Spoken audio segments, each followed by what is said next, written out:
Sir നീലച്ചേട്ടയാണ് strong സാധനം. ഇവിടെ നല്ല ക്വാളിറ്റി കിട്ടും സർ.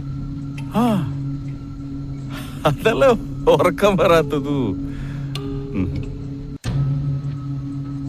വരേണ്ടത് നോ വരുന്നത് അതല്ല ഉറക്കം വരുന്നത്. ഉറക്കം വരുന്നത്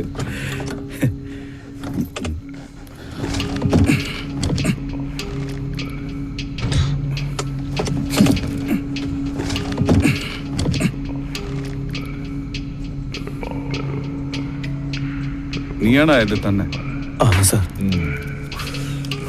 നിന്റെ പേരെന്ത്? രാജൻ. രാജൻ. Fed up.